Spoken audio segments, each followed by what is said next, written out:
Thank you for joining me for another episode of Empower Apps. I'm your host, Leo Dion. Today, I am joined by John Wilker. Hey, John, how's it going? Good, Leo. Thanks for having me. I'm John Wilker. I organize 360 conferences, events. Everyone listening here probably knows me as the organizer of 360 iDev. Yeah, thank you so much. I'm really glad to have you on. We have a really special episode this week. We get to talk about conferences and specifically the just announced WWDC. So I'm excited about that. How has it been running a conference in this post-COVID world? You have to excuse me. I'm still getting over a cough. It's not post-COVID enough, unfortunately. I went into this year kind of thinking it would be way more cut and dry, and it's proven to be anything but. Last year was super cut and dry, at least as we got going. Like I kind of hemmed and hawed because, none of us knew exactly how bad things were going to get. But Then once it was clear, it was very straightforward. Like, oh yeah, we're online because there's just no other option. But this year, it's the opposite. It's 360 iDev is going to be kind of a mix, a hybrid event, which I've never done before, so it should be interesting. My other events this year are all online. One, because I didn't want to tackle too many hybrid things, as I didn't know what that would entail. And then two, for the most part, the sense is, most people still aren't comfortable traveling. Right. I wanted to at least ease those burdens on 2 out of the 3 of my events. So yeah, it's been interesting planning. So what has been the other conferences you're hosting this year? So I host 2 others. They're both in the Android space, 360 amdev, which is here in Denver in July. And then I also organize Chicago Roboto, which when not in the pandemic actually takes place in Chicago, but now also takes place, based out of my home office in Denver. And so those are the other 2 that I organize. Both now. Amdev is, this will be the 5th year for that one. And I think it's the 4th year for Chicago. What's been, cough.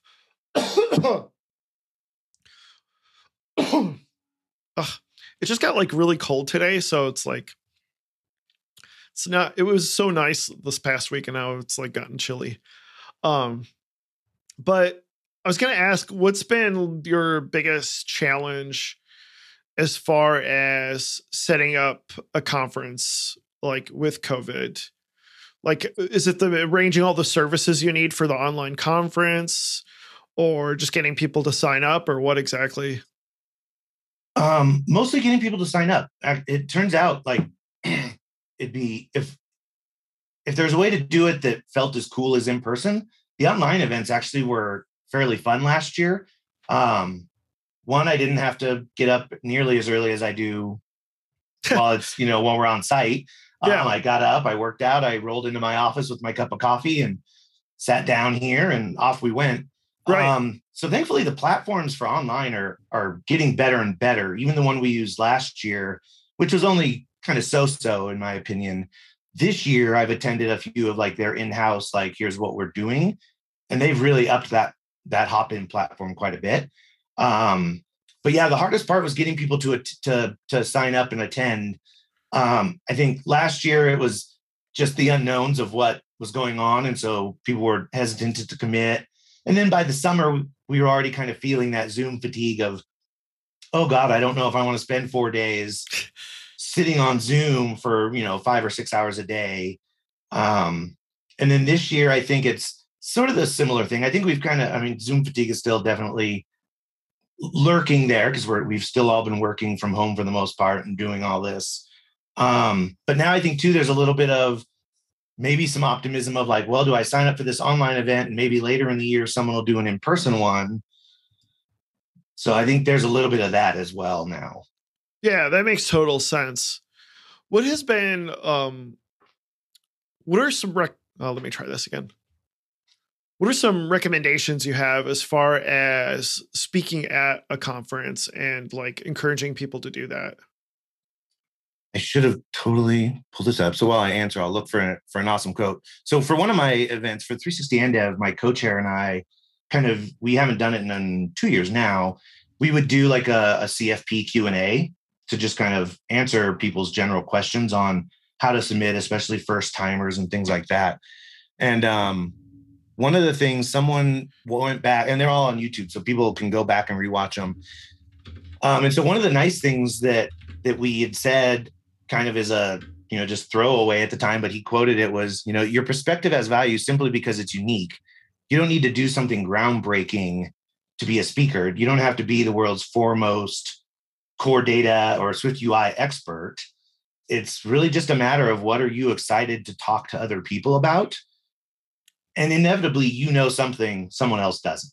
Maybe it's some trick you picked up or, something. And so you're sharing, even that will help someone down the road to be like, oh, that's right. Leo mentioned this keyboard shortcut, and boom, they're using it down the road and it was valuable.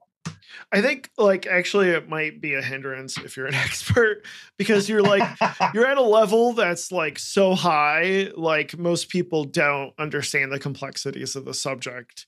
This is true. I would almost be careful, as a warning to people who are experts, is be careful and have a good narrative and step back and do the kind of ELI 5 thing where you explain to someone if they're a 5. Instead of trying to go rocket science with it. Some of the best presenters that you've had at the conference are that good mix up of somebody who's a real expert in the field, but know how to talk to a layman when it comes to that subject. True, which, as you say, once someone gets to kind of that expert level, a lot of times maybe their public speaking isn't necessarily the world's best. Right.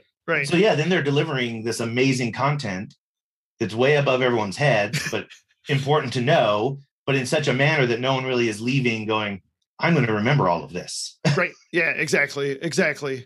Yeah, so for sure. We have, well, before I jump to the next subject, was there anything else you wanted to talk about when it comes to conferences?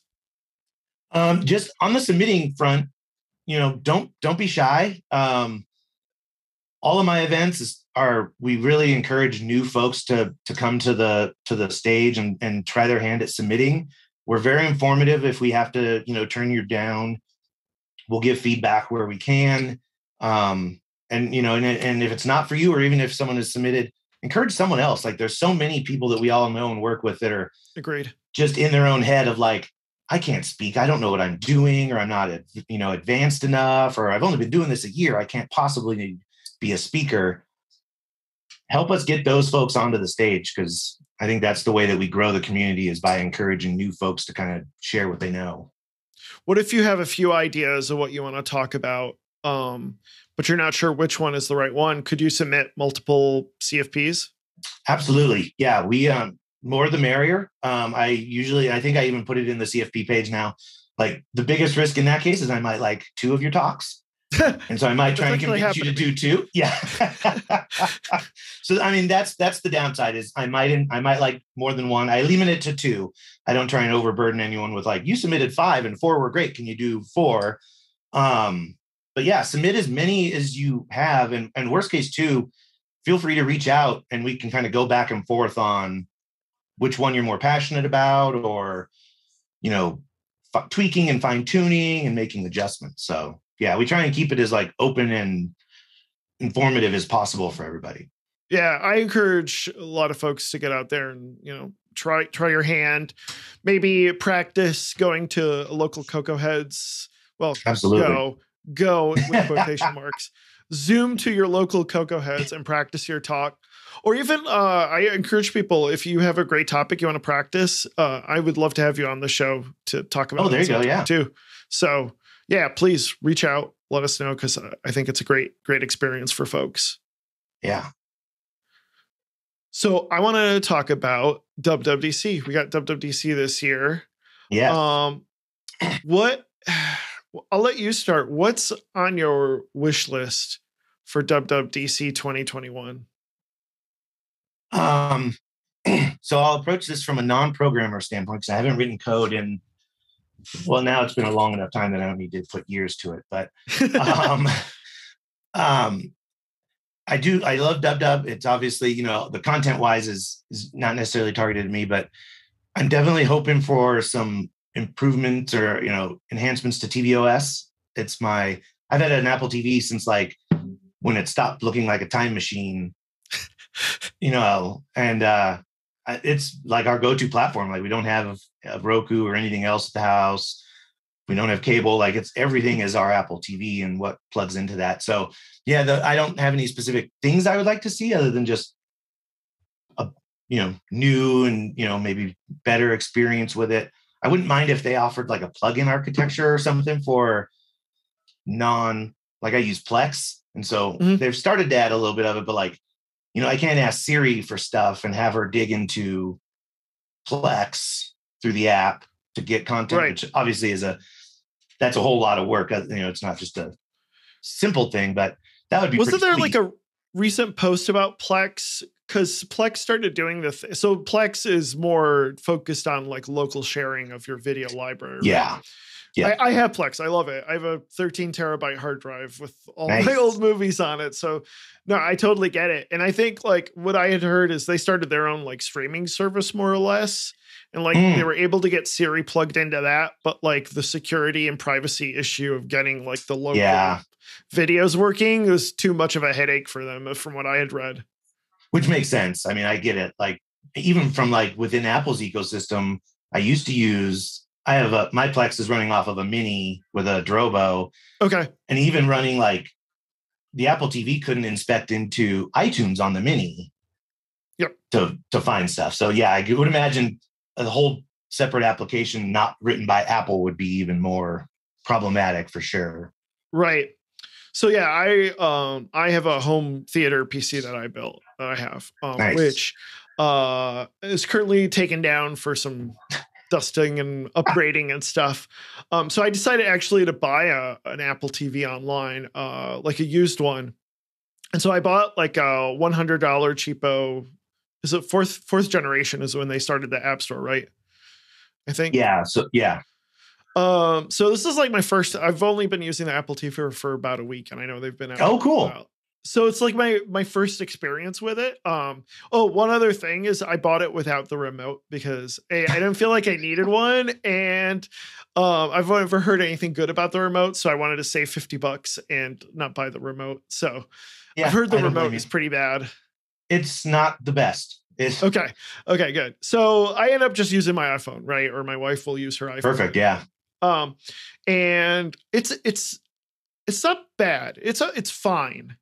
It's cool that you can do a lot of apps on it, and it's definitely like quick. And I like the integration with iOS and a lot of the Apple services. But I could definitely, if it wasn't buying a used one at a reasonable price, I don't think I would ever feel the desire to like purchase one otherwise. I just needed like a backup home theater like device in case the computer is ever down like it is right now. So it's like, yeah, it's great for that. And it hooks up. Actually the one service I really like that I haven't been able to figure out how to use outside of the Apple TV that I'm really taking advantage of is Fitness Plus. Because you can't do Fitness Plus unless it's on an Apple device. I couldn't even hook up my iPad to the TV to get it working. So I've been using that off and on quite a bit. Nice. Yeah. That I haven't played with it, but that would be, and right now it requires an Apple Watch as well, right? Yes. Doesn't it? Yeah. And I'll wait for an Apple Watch part, but I don't have an Apple Watch. So I'm hoping eventually Fitness Plus can go, like, doesn't have to tie into the metrics that the Apple Watch sends. Cause I would love to just watch the Fitness Plus, like do the classes. Oh, interesting. Okay. But I don't have an Apple Watch, so I can't do that part of it, which I know that right now. Yeah, I feel like their big selling point with Fitness Plus is being able to see the rings while you work out. I suspect. So that's I can't imagine that's big on their list of things to. Plus, it probably helps sell Apple Watches, right? Which I think is part of it too. That and the Apple services. So yeah, I could definitely see that. Like, actually, that's one thing I'd like to see is with Fitness Plus multi-user experience because it only works with one user.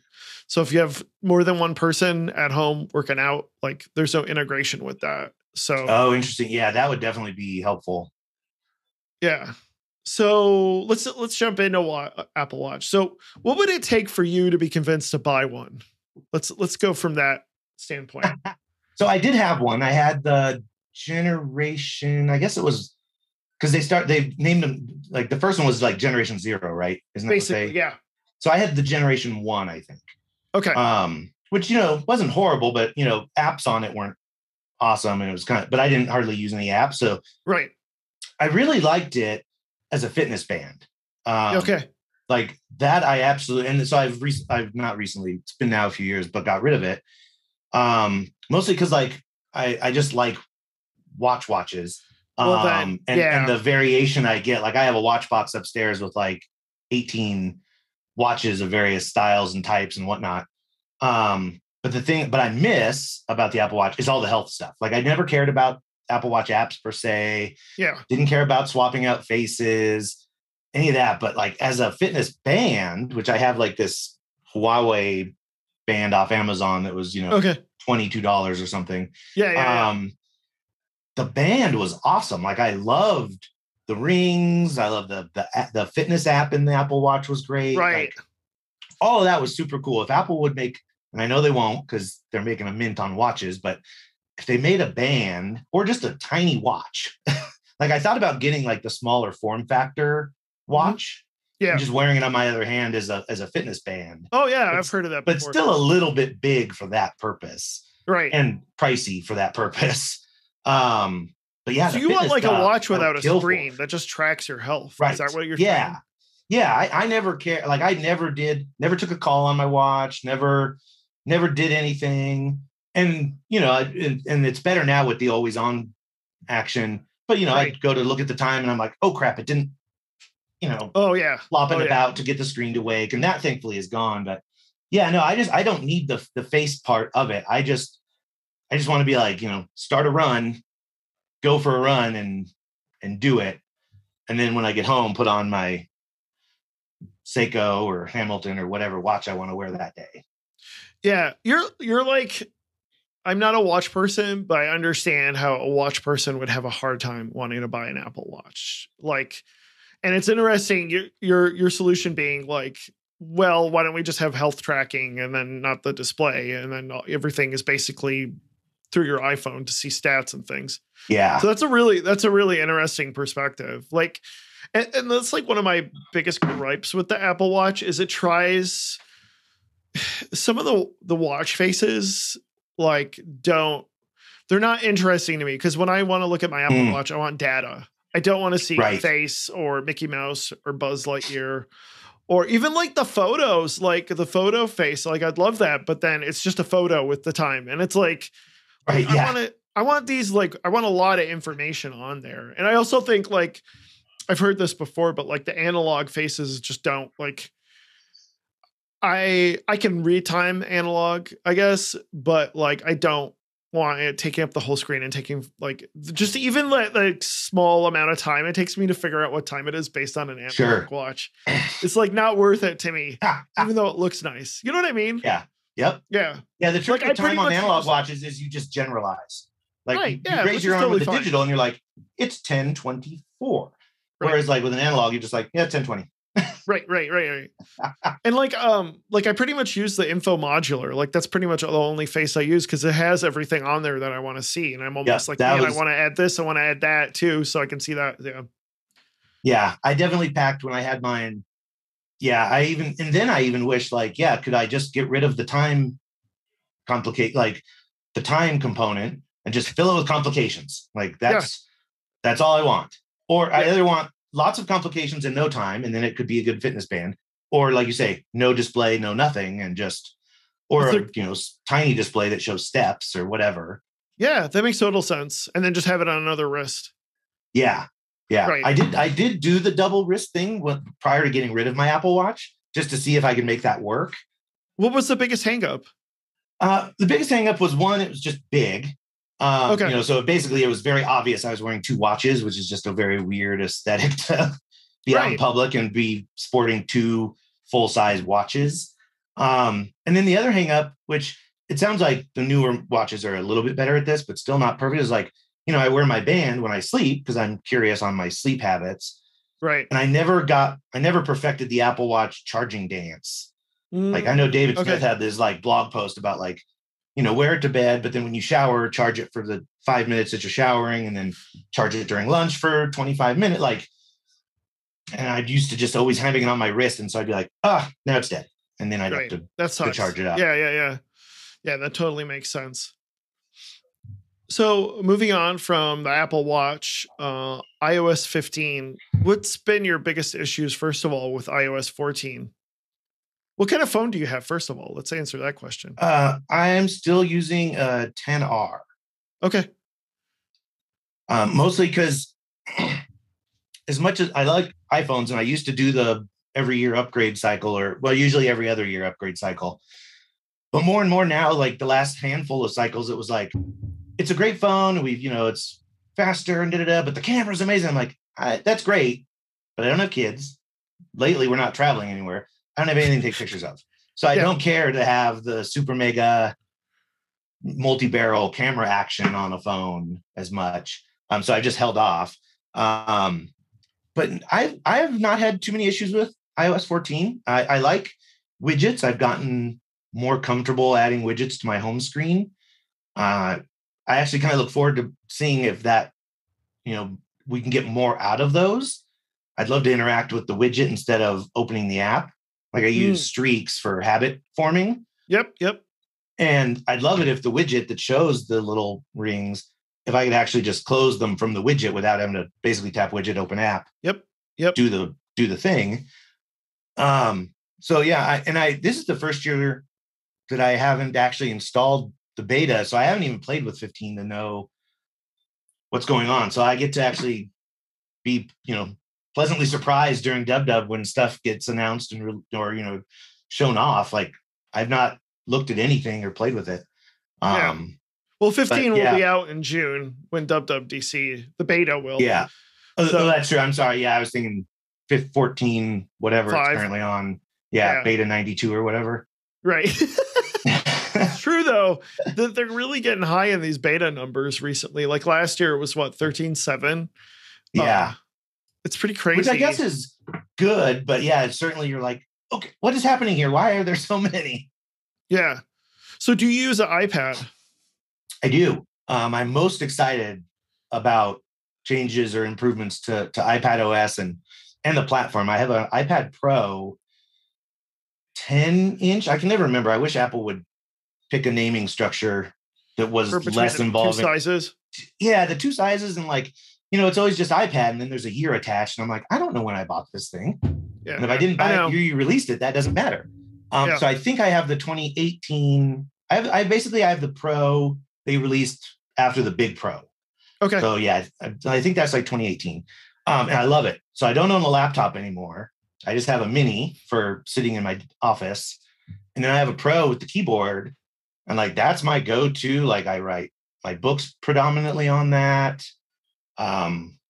We'll see how running a conference goes on it. I haven't had to do it yet since with the pandemic, and I didn't get rid of my MacBook Air until we were into the pandemic. But that's my go-to machine. So the more they can do to boost up the iPad, especially the Pro, all the better. And more multitasking features would be nice. I use Scrivener for writing, and most of this is not Apple's issue, but they have not leveraged anything about iPadOS. It's basically just an iOS app laid out for the iPad. Right. So it doesn't do multitasking.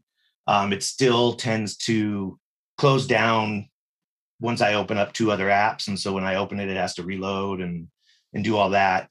But yeah, more resources, I think, would probably go a long way into making the iPad Pro even more of a laptop negator. One thing that I've mentioned before is whether the issue with the iPad is more of a business issue and that it's mostly thought of as a consumption device, and developers for financial reason haven't invested a lot of time in building really robust apps on the iPad, even though it's possible. It seems it's more of an app store issue than it is actually a hardware issue, if that makes sense. Do you agree? I do wholeheartedly. And I haven't, and long before the Pro came out, I wrote a blog post where I even just kind of complained in general that yeah, the iPad, Apple still even kind of treats it as just to sit in your bed and watch Netflix device. Which I'm sure is like 80%, but it's also like a chicken and egg problem too, to where well, that's because, I mean, it is a great sit and read and watch Netflix device, but it's also absolutely. But it's also like, it could be so much more. And it's been difficult trying to figure out both. I think the App Store thing is definitely the biggest part of it, but also like the user interface aspect of it. And now that we've had added mouse support, you know, it's becoming a little bit more tangible to use for more rapid. It definitely feels like it's like on the cusp, because like adding the mouse and trackpad and, you know, the smart or magic keyboard. Yeah. Like that was kind of a game changer. Like I already was writing on it using the previous, you know, various, you know, cases with keyboards and whatnot. Yeah. But there was just that whole feeling of like, you know, you're typing and then you're reaching up and touching the screen to do things. And now it just feels like a laptop. But yeah, it's still just kind of on that cusp, because it's like, it does an adequate job of those things for sure. But yeah, you just kind of are left feeling like, I feel like this could do more. Yeah. Yeah. Like, and it's a hard problem, certainly. It is. Yeah. So sorry, I'm trying to think how to phrase this. Well, do you have an Apple Pencil? Yes. What do you use that for? Mostly. So the thing that initially kind of turned my iPad, even before I had the Pro, into kind of my like go-to device is there's a note-taking app called GoodNotes. Okay. And so I used to always have a Moleskine with me at all times with a pen stuck on it. And just because if I'm having a conversation with someone, I'm writing notes, even if the notes are just me and the person's name and then 2 lines, and then there's nothing left to write. Yeah. And so like I would go through those, and then, you know, I'd have on my bookshelf in my office, you know, these Moleskines with like start date and end date on them. Oh, nice. What was in them. But now with GoodNotes and the Apple Pencil, like I don't have the Moleskines anymore. I can just create a GoodNotes file called, you know, conference notes, writing note. Like I can have multiple basically notebooks, and yeah, I fire it up and just start taking notes. And so it's kind of, I don't have a paper notebook anymore. I can just fire that up. And so, yeah, like when they released the original Apple Pencil, like I snatched it up and like had GoodNotes ready to go. And like, yeah, I haven't stopped having that as like between the writing is a more recent primary use case. Note taking was my primary use case the moment the Apple Pencil came out. Now, do you have, besides the Mac Mini, do you have another Mac that you use? Nope, not anymore. Okay. What, yeah, I was going to ask, what would you like to know? Like, would you like to see the next version of Mac OS? But if you don't use Mac, it's hard to say, right? Yeah. I mean, I had a MacBook Air and I kind of just rage quit on it. So it was the one they released prior to the M1 ones. Yeah. And I bought it end of 2019. Okay. And it was the one, you know, it had the butterfly keyboard. Mm-hmm. And it was a great device. Like it was my, you know, it was light, so I could carry it everywhere. Yeah. But the keyboard was absolute trash. Yeah. And within a year, I couldn't type on it without it either missing a key or adding extra keys. And I took it to the Genius Bar. And of course, they're like, well, you know, we can certainly replace it with the exact same thing you already have. But you should wait because it also includes a battery replacement. And so you should wait till the like last day of the program so that you get a new battery, which I'm like, oh, I can't fault that logic. Like, right. Might as well. But I mean, the guy basically showed me these like photo lens brushes that like photographers use to take care of their fancy DSLRs. Okay. And he just kind of like jammed them sideways into the keys to dislodge the gunk that it gets under them. He's like, this will just buy you time, basically. He's like, do this once in a while. I'm like, this laptop was like $2,000. I feel like I shouldn't have to be like dusting under the keys. And then the final thread was when I had to move the conferences to online. Mm-hmm. I didn't know if the Mini or the Air would be up to the task of streaming Hop-in / Zoom. Right. Oh yeah. All day long. So that was the precipitous action. Like then I was like, I just need something with a little bit more horsepower, better cooling. So I ponied up and moved to the mini. And then since I had the iPad, I was like, I don't really need to keep this Air. Like, right. I can do everything that basically I want on it. There's some stuff like that share screen to connect to the mini. Yeah. So like when I the end of the day, I'll go into the living room and watch TV and write or, just do whatever on my iPad. And yeah, if I need to do anything that the iPad can't, the mini is still just running in the office. So yeah, I just hop into it and that makes a lot of sense. Yeah. So I'm in the opposite boat because I used to have an iPad Pro 12.9 inch. And I really liked it.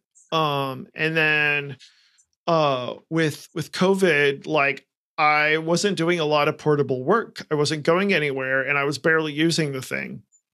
And I had this, I still have this really crappy 2015 MacBook Pro. And I never decided to upgrade it because the keyboard sucked.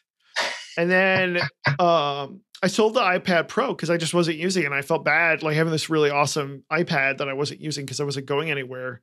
And then they came out with the M1s and I was like, well, that's it. Like now I can buy a new laptop. Yeah. So I bought the MacBook Air and that's like been I'm on here on my iMac, which I use probably 60% of the time. But then when I want to sit down, I'll use my new MacBook Pro MacBook Air. And I love it. It's awesome. And I like Big Sur. It's been fantastic experience. Yeah. I've enjoyed Big Sur quite a bit. So yeah, I mean, yeah, I understand where you're coming from because I loved working with the iPad Pro. It was a great experience. It was just like, I wasn't going anywhere. I wasn't using it. And it's like, why am I keeping this thing around? I just have a regular, whatever. Like you said, I don't even know what generation regular iPad it is, but I use that on occasion. I'll use that with Sidecar and like, that's fun. Oh yeah. The kids play around with it. So yeah. Well, I think that pretty much covers what we wanted to talk about with WWDC. Was there anything else you wanted to mention? No, I definitely will be excited to watch the keynotes and excited to see everybody's reactions. Yeah, agreed. And I think in a future episode, we'll talk more about the development side of things because I'm excited about what comes out with Swift and Swift UI and Combine and Async and Await and all that stuff. So we'll definitely be talking about that in the next episode. Yeah, thank you so much for coming on. My pleasure. It's been a blast. What if somebody wanted to attend 360 iDev? How can they do that? Absolutely. So yeah, the website is 360idev.com, 360 IDEV. And tickets are basically on sale for whichever option you're comfortable with, whether it's, just attending from your home office, living room, online, or, joining us in Denver for the in-person experience. And for listeners, there's a discount code that's good for 25% off, and it's Empower App or Empower Apps. Sorry, I made it plural, right? Yeah, Empower Apps. And that's, like I said, 25% off. It's good for either ticket online or in person. I'm looking forward to, even in a much smaller capacity, getting able to see everybody again. It'll be interesting. It'll be a fun experiment to do the hybrid. I think online last year worked pretty well. Like it was fantastic. Everybody enjoyed it. So yeah, I think and my goal is to basically just recreate what we did last year, but not from my home office, from inside the Grand Hyatt. So, me and probably, a few other people will still be emceeing the entire thing for the online side, plus representing the online people, because that's probably the biggest issue is, at the end of a talk, okay, are there any questions? Now the speaker is up at a podium. They can't look at online. And so we'll be representing the online folks to be like, Leo, from online has a question and that kind of thing. So yeah, I think it's gonna be fun. I think it'll be a good way to ease everybody back into being in crowds with a much smaller experience and giving it a shot before I suspect 2022 is basically the floodgates kind of open and we're all back to doing stuff. So I think it'll be fun. I hope so. Thank you so much, and really gracious of you to offer our audience a discount code. So thank you for that. My pleasure. Absolutely. Where can people find you online? At Twitter, I am Jay Wilker. My website is johnwilker.com, which is predominantly just my writing and things like that. Like I said, 360idev.com is the website for the conference. And On Instagram, I'm John T. Wilker, because someone already had J. Wilker. Well, thank you so much for coming on the show. I really appreciate it. Absolutely. My pleasure. People can find me on Twitter at LeoGDion. My company is Bright Digit. Let us know if you have any questions, comments, and please take some time to post a review on Apple Podcasts, Google Podcasts, or Spotify, wherever you're listening. Thank you so much. I look forward to talking to you again. Bye. Everybody.